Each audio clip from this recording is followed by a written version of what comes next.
Hey y'all, we're gonna do something easy today. Welcome to Cooking with Miss Holt.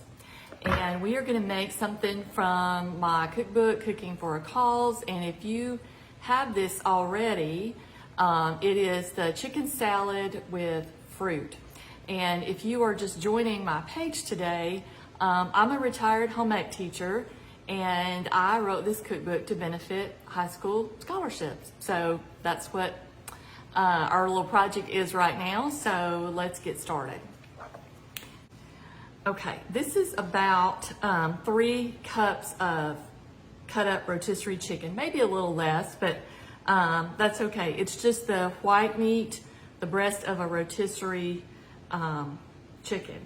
And this is pretty much just pour everything in one bowl type of thing.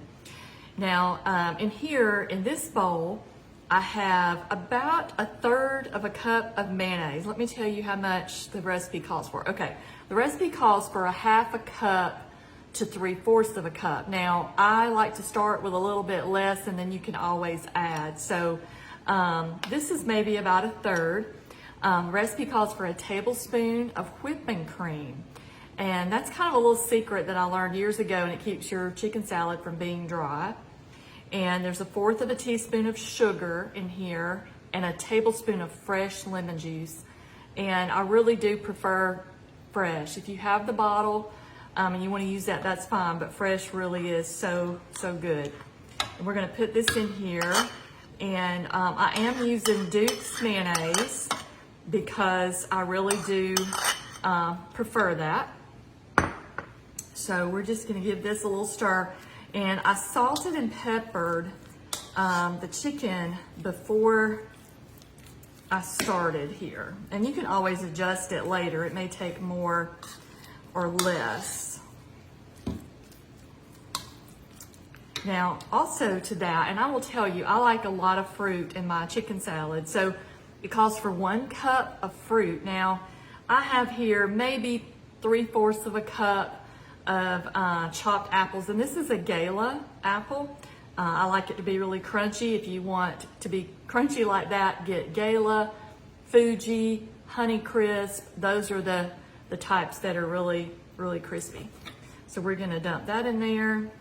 Then I just have probably about 1/3 of a cup of seedless grapes. And like I said, the recipe calls for 1 cup of chopped fruit, but you know, 1/4 of a cup one way or the other is not really going to make a huge difference. And then 1/2 a cup of pecans, and you could use walnuts.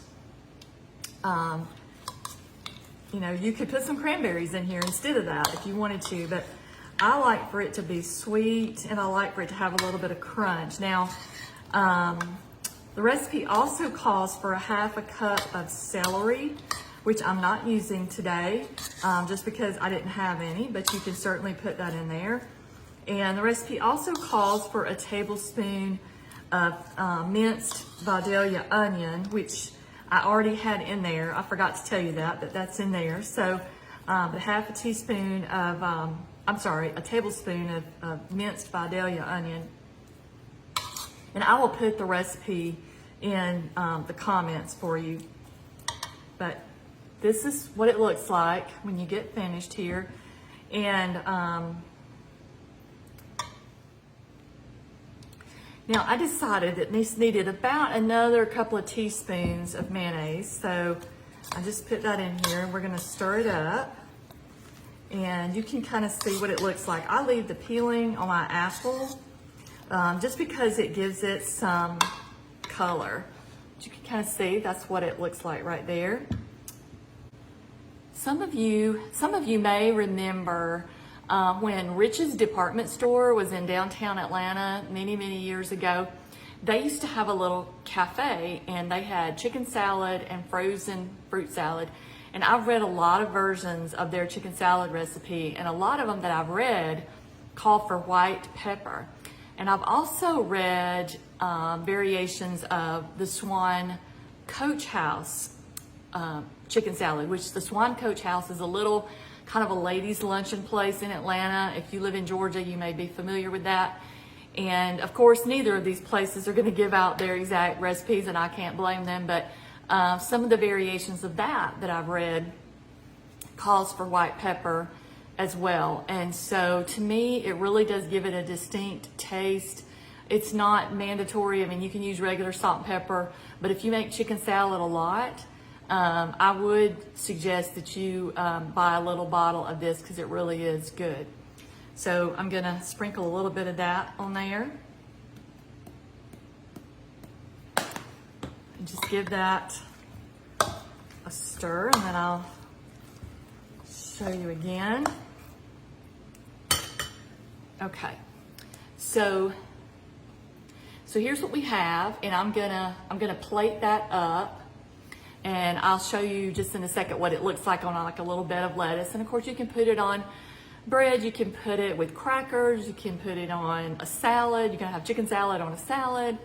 I'm just a chicken salad person. I love chicken salad, and I know some people, you know, they really like it with grapes and apples and pecans. And then, you know, my mom, it does not like any of that. She and my dad either. They like it very, very plain and the smooth chicken salad, whereas I like chunky chicken salad. But anyway, oh, and I got a little place here where I live to do this apron for me, and it says "Be Kind."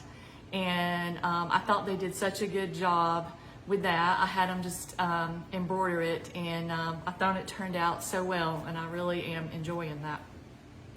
But let me get this plated up, and I will be right back. Okay, y'all, this is what our chicken salad looks like when we get it plated up. I had some red seedless grapes in the refrigerator, so I stuck one on top just for decoration and to add a different kind of grape to it. But anyway, like I said, you could serve it on bread or with crackers or whatever, like I have it here. And thank you for joining me today. And if you're interested in a book, they are $24.50 with shipping, and you can just message me and find someone to be kind to tomorrow. Thank you. Bye-bye.